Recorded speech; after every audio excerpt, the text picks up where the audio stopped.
friends. Welcome to Playtime with Miss Nancy. We always start our Mondays with nursery rhymes, and I have 3 today. Let's see if you know any of them. Here's the baker, and here's the little person with their mama. A little child, I think it's a boy. It's pat a cake. Can we clap to it? Pat a cake, baker's man. Bake me a cake as fast as you can. Roll it, pat it, and mark it with an F, and put it in the oven for my friends and me. How do you like that? Let's do it. Pat a cake, baker's man. Bake me a cake as fast as you can. Roll it, pat it, and mark it with an F, and put it in the oven for my friends and me. Good job. This one's Tweedle-Dum and Tweedle-Dee.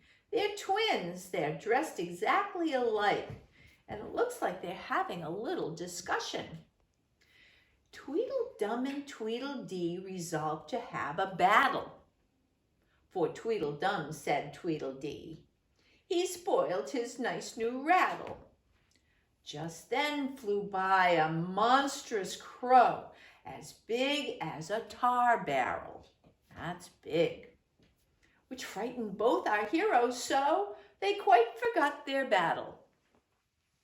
That's a funny one. Let's do it one more time. Tweedle-Dum and Tweedle-Dee resolved to have a battle. For Tweedle-Dum, said Tweedle-Dee, had spoiled his nice new rattle. Just then flew by a monstrous crow, as big as a tar barrel, which frightened both our heroes so they quite forgot their battle. Pretty good? That's a silly thing to fight over. And how about my friend Little Boy Blue? Here he is. He's all dressed in blue, and he's supposed to be tending the sheep. Little Boy Blue, come blow your horn. The sheep's in the meadow, the cow's in the corn. Where is the boy who looks after the sheep? He's under the haystack, fast asleep. Let's clap to this one. Little Boy Blue, come blow your horn. The sheep's in the meadow, the cow's in the corn. Where is the boy who looks after the sheep? He's under a haystack, fast asleep. Good job, everyone. Let's see what our story is today. This is a little boy who liked to wear colorful things, just like Little Boy Blue. This is Green Pants. It's written and illustrated by Kenneth Kraegel. Green Pants. There's a pretty color green.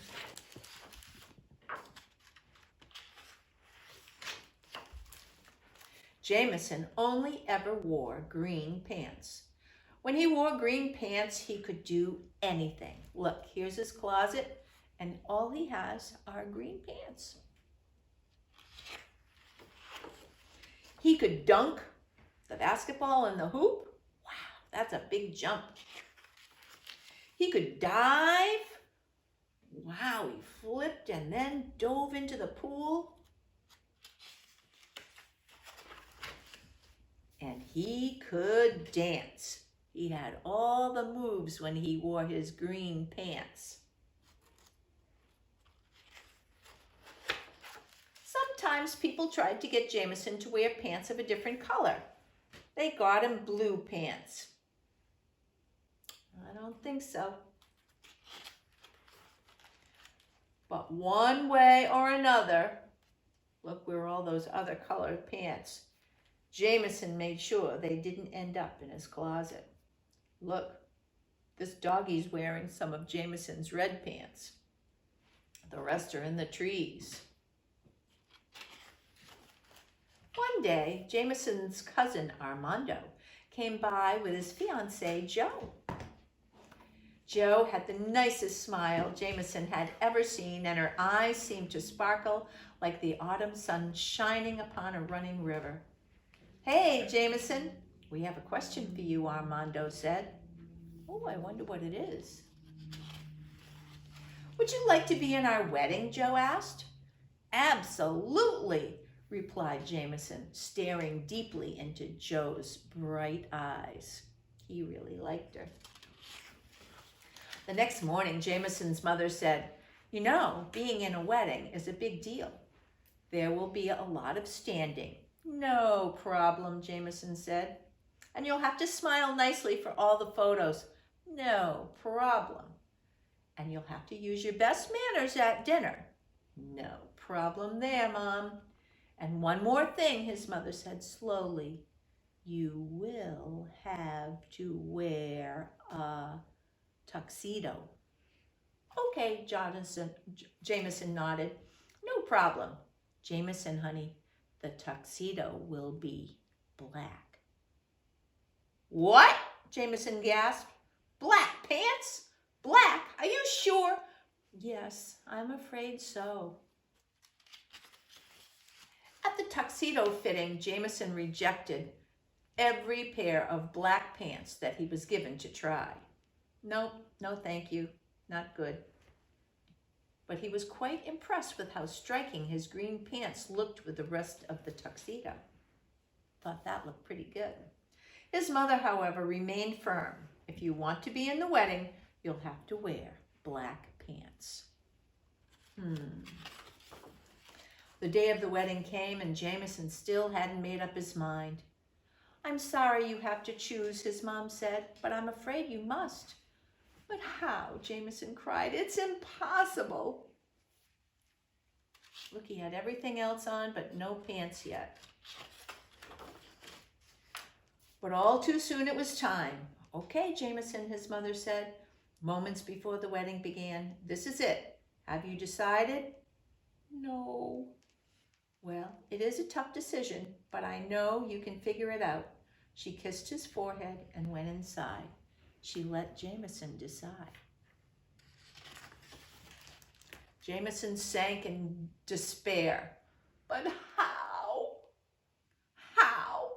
How do I make such a decision? Arrgh!" He's really struggling. Just then, Jo appeared. Her hair played happily in the sunny breeze. Her eyes shone like the summer stars, and her smile warmed his very soul. "Hey, Jameson, I'm so glad you're here. I'll see you inside." And as quickly as she'd appeared, she was gone. Jo's soft, sweet voice lingered in the air, and in that golden moment, Jameson's choice became clear. He had a smile on his face.